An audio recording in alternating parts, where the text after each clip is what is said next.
Who are you? Have you ever paused to ask yourself, who am I? Who am I without the title, without the accolades, without the status? Have you ever paused to say, who am I?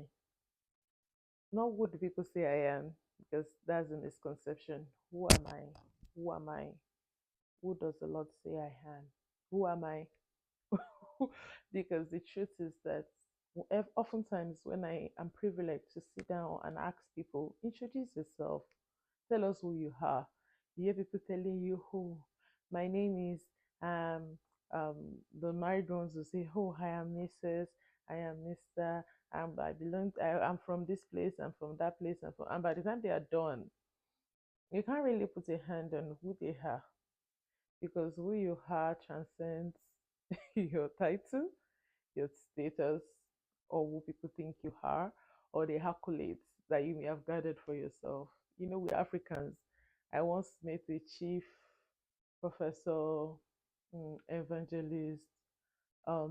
He had like five titles. Forgive me now, professor, evangelist, engineer. At the end of the day, I was like, okay, so how do I address you? Because you have chief, professor, evangelist, engineer, and what do you have? And all of those things together. And at the end of the day, you realize that that's not really who you are. That's not who you are. When I say who are you, I mean who are you when the curtain drops, when there's no audience, when there's nobody clapping, when there's nobody calling your name, when there is no when there's no affix to your name, when nobody expects you to perform. Who do you think you are? Because you know our Lord Jesus often asked the disciples and said, "Oh, who do men say I am?" Now I'm not saying who do men say you are. You, who do you believe you are? Have you ever paused to ask yourself that question? Because that is the real sense of identity. You know, was it 2 years ago? There was this madness of identifiers, identifiers, identifiers, and I was like, okay, I identify as I'm just simply who I am. And you may want to ask me and say, who am I? Ask yourself first, who are you? Don't worry about me. Who are you? Have you ever paused to write down who you are? Because oftentimes our identity gets distorted by life. We limit ourselves, especially we women. I remember when I was a teenager and I would often say, yeah, very zealous. I've always had energy. Often run around and say, oh, I'm a tomboy, I'm a this, I'm a that. So life caught up to me. I became a Mrs. After Mrs., I became a mother. And at a point in my life, I had to pause. I say, who are you? I had to look myself in the mirror and say, who are you? Instead of being somebody's mother, somebody's wife, who are you? And if you're like me, that have to pause and ask that question, I think is an important question to ask yourself because that's where our sense of identity comes from. Knowing who we truly are beyond the accolades of men, beyond, I tell people, I said, beyond having children or being a married woman, I know who I am and I'm okay with who I am. You, do you know who you are? Are you okay with who you are? Without somebody saying your mother. Because we have women that are mothers that have not had biological children and they cannot kill themselves. Abby, will they now come and kill themselves? No. We have ladies that of age running into 40, over 40, and they are not married. Would you say they don't have a sense of identity because they don't have a missus to their name? Hmm? And we have women like myself, I don't have a doctorate degree yet, and we're just striving for it. Does that mean because I'm not doctor or professor, I'm not somebody? No, no. Having an affix to your name doesn't make you. It adds to you in the accolades of men. But if when you get on your bed and all the chips are down, the makeup is off, and you're just yourself, do you really know who you are? Have you paused to know who you are? Because you can't be happy and be fulfilled except you know who you are.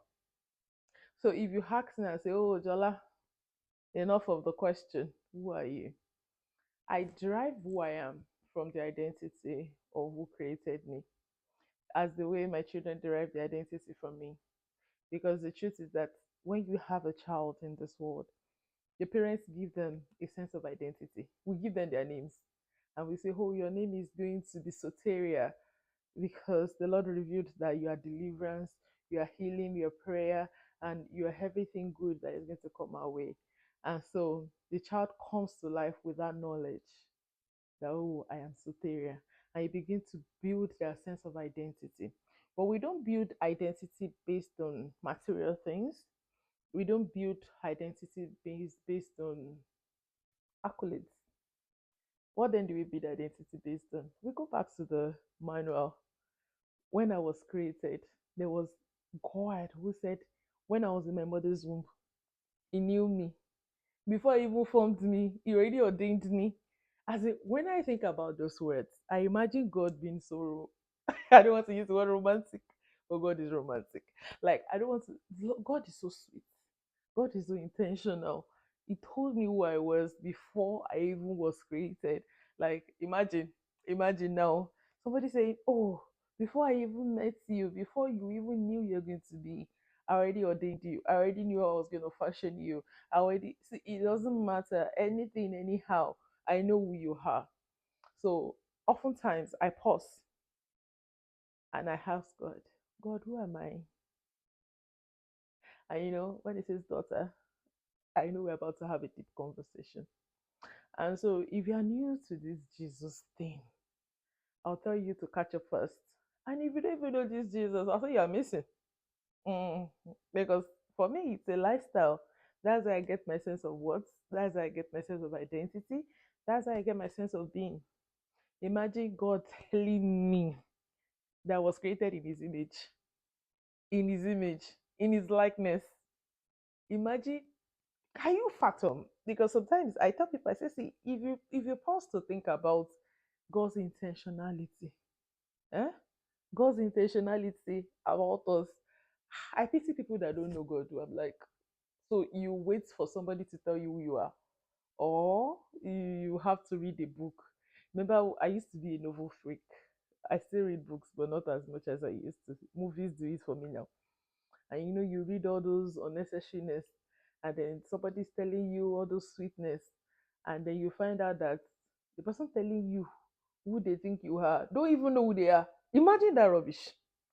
Now this is somebody saying that you are fearfully and wonderfully made, that the hair on your head, every strand, has a number, so that when one is annoying you and then you use the comb on it, the Lord knows the number of the hair that just broke off. Pause, think about that. And He says in His word, He's like, you are choosing. When I think about that, my heart bursts with a sense of identity. If you know anything about me, you know that it is B for boldness. I am bold because my identity comes from the one that imagine when God is telling you who you are. I don't need any other validation. Everything that comes to me is extra because the Lord already told me. He says, I am fearfully made, I am crafted after His likeness. Like the Lord took His time, looked at me, and crafted me. He says that I am beautiful. If you read Songs of Solomon and you see how a woman was described, and you realize that God created you as a woman, don't let us go there. And then God looked at me, a woman, and says, there is no other name to call me than Ezra, the name of the Holy Spirit. Please, I don't know if you don't know. See, I'm sincerely sincere right now. If you don't know how God has described you, there is no dictionary, there is no Google, there's no AI that can literally help you, because AI cannot describe you the way the Father has described you. Oh, forgive me. I got Godfather. Because imagine when my Father is bestowing love upon me and I'm reading through the scriptures and I keep finding, you are beautifully made. You are made after my likeness. You are formed for a purpose. You're choosing generation. You're royal priesthood. And I'm reading all those things every day. By the time I step up to a world that is constantly looking for validation, I'm coming into the world with a sense of boldness.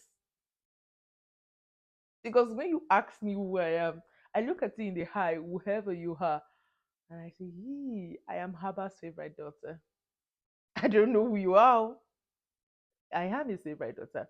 Because it says I'm the apple of his eye. Hey, okay, this is getting too far. I sincerely, I get, because my love is sincere, because it's on me depths. The only people that are on this realm, and when we say realm, don't get it wrong, it means only people from this understanding. Because when we say realm, people start understanding is realm. Let's come back. That would understand what I'm trying to say. So if you ask me, Jola, who are you? I'll look at you and smile. I say I'm the most important thing is to God. God carries me in his hollow of his palm. The Lord has sent angels. Oh, please, if you want to know what I'm talking about, and you're like, oh, it's because you're a Christian, that's why you're talking like that. You too, you can come. Oh, it's not too late. Hmm? The number is not filled up. We are still taking new converts every day. Hmm? Because trust me, it is only the blood that makes us pure.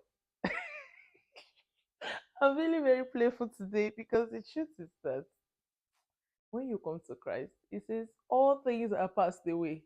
I love when people look at you and say, don't let the witch kill you. If you let the witch kill you and the witch gets born again, it's your own that has finished too. The witch will make heaven. Because when you come to Christ, regardless of who you are, your identity changes and you can be bold like me. And when people say, oh, but you used to be, please, you are still living in the past. Who I am now is that I'm choosing. Like my people will say, I identify as Abba's favorite daughter. Hmm? And is that deep? Oh.